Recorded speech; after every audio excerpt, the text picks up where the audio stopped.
and that goes from like the seven figure to the six figure and the six figure to the beginner. The advice is like just don't quit and like spend as much time like failing, learning. Seven figure e-com brands, eight, nine figure e-commerce brands. They're not one trick ponies. It's the same principle. It's the same mechanism. Whether they're selling sex chocolate or they're selling leggings. I always love to like look at big businesses and like their first website. Like I don't know if you've seen like Airbnb's first site. Like, it was dog shit, bro. Yeah, it was. Like a kindergartner, like like some color, like some crayons, and they could come up with a better sketch. The best piece of motivational advice, and really the only piece of motivational advice you need, is by Nike, which is just do it. Straight up, like that's all the fucking advice you need.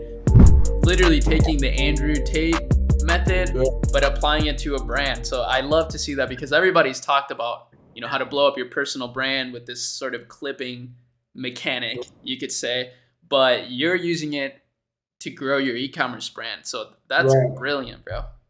Oh, I mean, and it's generated probably like over $500,000 in revenue like over the past like 4 months. That's crazy. Like, directly just from like the repost, which is pretty. And you can see, they're getting their own individual discounts, so you can actually attribute that revenue to them. Exactly. That's awesome. That's the toughest part I think about organic is like handling attribution. Even though like, if you just know your sales are here and your spend is here, like you're good, right? But it would be incredibly helpful to know more details on that, which is what you get with paid media, is like exactly where your sales are coming from, or at least primarily. I mean, obviously there's a lot of missed attribution still on the paid side.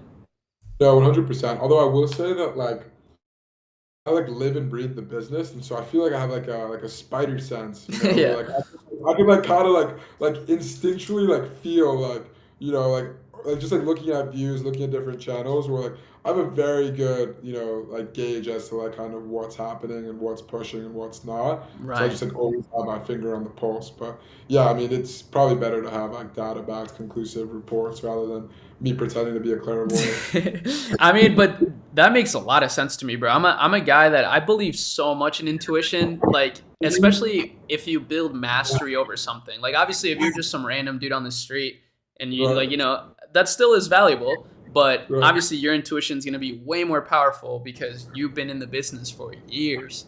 So that's another big benefit of sticking to something long term is you just know it like the back of your hand, and there's so much intangible value to that.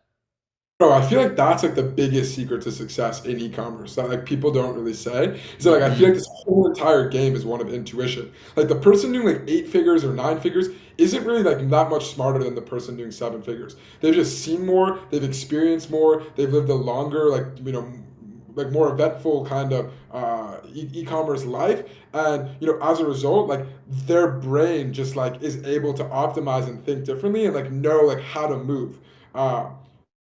Yeah, like I fully, and that goes from like the 7 figure to the 6 figure and the 6 figure to the beginner too. You Right.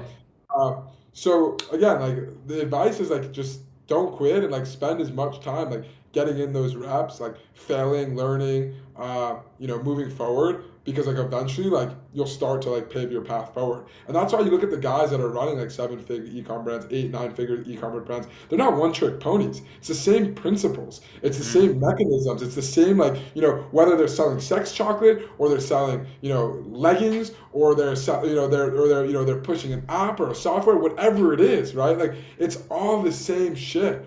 And they've become so good at like just understanding how to get from point A to B, and that's what the real secret is. They don't have a higher IQ. They're not smarter. They're not like like born with some like natural like inclination to become like rich. Like nah, man. I think it just it boils down to experience, which leads to intuition, which leads to success. In my mind. Man. It's the mastery. You can't compete with someone who's been in their business for 2 years and you're just getting started. Like they just know so much more, even if they're 20 IQ points dumber. It doesn't matter. Right. And like you were saying before, like things compound, man. Like I always love to like look at like big businesses and like their first website. Like I don't know if you've seen like Airbnb's first site. Like it was dog shit, bro. Yeah, it was. It was like a kindergartner, like like some color, like some crayons, and they could come up with a better sketch. And so, like, I think the most important thing is just starting today, starting yesterday, and then seeing it through. Yeah, I always say that too. Like, the best piece of motivational advice, and really the only piece of motivational advice you need, is by Nike, which is just do it. Straight up. Like, that's Yeah. all the fucking advice you need. But that's awesome, bro. I'm really happy to have had you on. I think we can probably end it here just to end it on a bang. But All right. if you, I mean, obviously, people can find you on Twitter. You got your agency going on. You're building, this app. And Tabs, of course, I've tested the product, and that shit is fire, bro. So you guys built an amazing product, which is probably why it's so successful, honestly. So, Sorry, folks. but it's a great product. Let's just keep it at that. Thank you, bro. But anyways, Yeah, man. I appreciate course, you having bro. me on. Dude, it was great chopping it up. yeah, let's do a part 2. Like, a few months from now or 6 months from now. I'm trying to make that a thing. Like I did it with Luke. Luke Belmar. We just wrapped up an interview. I've done it with Jad. Cool. I got to get Jake back on, so that would be amazing. I would love to do that. Hell yeah, man. Well, dude, it was great, and yeah, I'll catch you later. All right, bro. Peace out.